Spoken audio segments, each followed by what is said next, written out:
Hello, my name is Matthias Cavodi. I'd like to welcome guys to my channel. Today we're going to talk about Hank Pym's Mighty Avengers.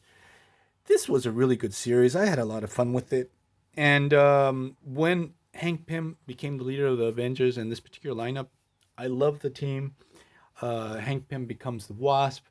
That's sort of weird. He takes up the mantle of his dead ex-wife's character.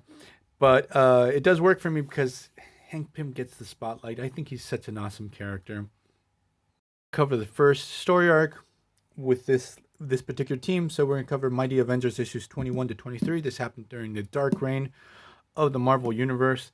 And we start off with, and I'm going to spoil the hell out of this story. There's one little thing I didn't like about it, but most of the story is just fantastic. It's just the way they resolve it, sort of like Deus Ex Machina. And it just feels a little bit convenient. I would have wished they would have built that up a little bit more, but outside of that, it's a fantastic story. So there's utter chaos across the world. Things are going from bad to worse. No one really knows what's going down. Norman Osborn and his Dark Avengers are doing a really bad job at saving people. While this is happening, we get to see diverse Avengers sort of trying to figure out what's going on, and they're going to end up congregating and teaming up. So first we get to see Hercules and Amadeus Cho finding Jarvis. We get to see the new Avengers getting killed in the chaos. We also get to see Alpha Flight getting killed during this chaos. But we see Scarlet Witch. She's like floating around the globe, picking certain heroes that of her choosing. Spoilers, this is not Scarlet Witch. It's actually Loki. And sort of what's the idea of the series is Loki sort of using this Mighty Avengers to destabilize and drive Norman Osborn crazy. So we have Iron Man. He's going out into space trying to find out what's going down. Then Loki finds Hulk, teleports him away. While Herc, Amadeus Cho, and Jarvis find their way to Hank Pym's lab.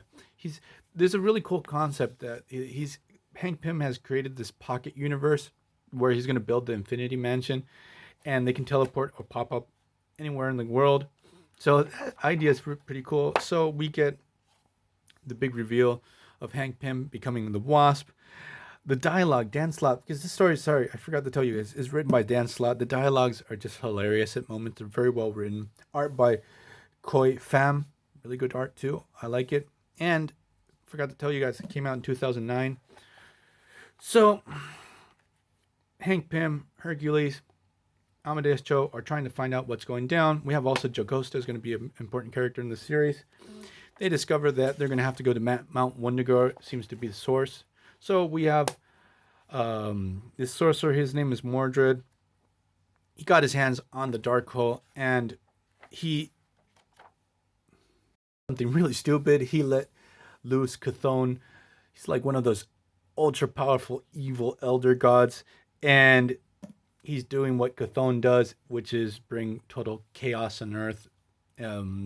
These tentacles, like the many angled ones, are taking over and stuff like that. So Hercules tells Hank Pym, is like, hey, you're one of the original Avengers.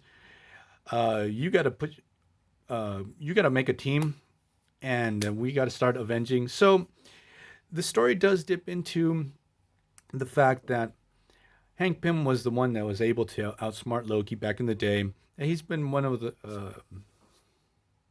Avengers to show more ingenuity and to think through the problems. Even though being Ant-Man, he has like self-esteem issues and he's screwed up a lot. He's very insecure.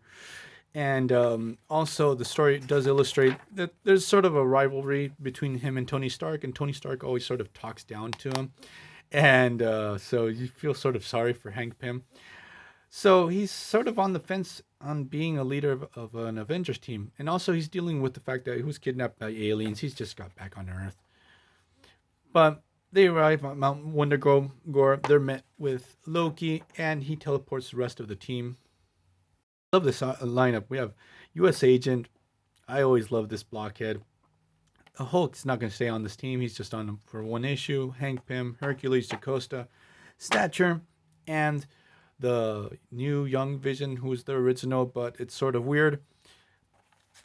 And they discover that they have to go against Chthon. insanely powerful. He's taking over Quicksilver's body. Immediately at first, this team is not getting along. Hulk is flipping out. Stature sees Scarlet Witch and wants to kill her. Or not kill her, but make her pay because he's the one responsible for her dad's death. Hulk almost kills Jocasta. Some of the humor in the writing is really good and never feels out of place. So while this is going down, Chthon and Quicksilver's body is just making things worse and worse on a planetary level. Hulk crosses paths with Iron Man. They start battling too. Hulk is sort of still really pissed off with the thing of Iron Man's one of the responsible for sending him to out into outer space and then destroying the planet and so on and so forth. So what happens is Cho actually during the battles with Chthon gets his hand on and sort of builds himself a Ant-Man helmet to be able to communicate with the rest of the team so they can sort of like coordinate their efforts and stuff like that. And Iron Man's a real dick to to Wasp. Like he's like, this is it's way over your depth. You don't know how to be a team leader. And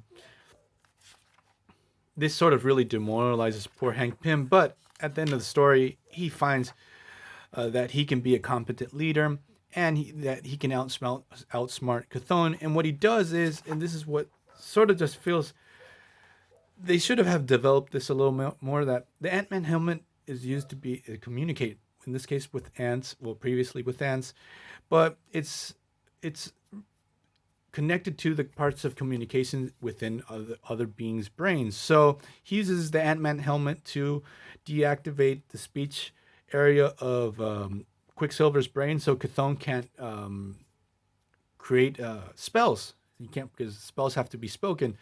So his magic is stopped by that. But it sort of comes out of nowhere, that the way they resolve the story. It's a smart way.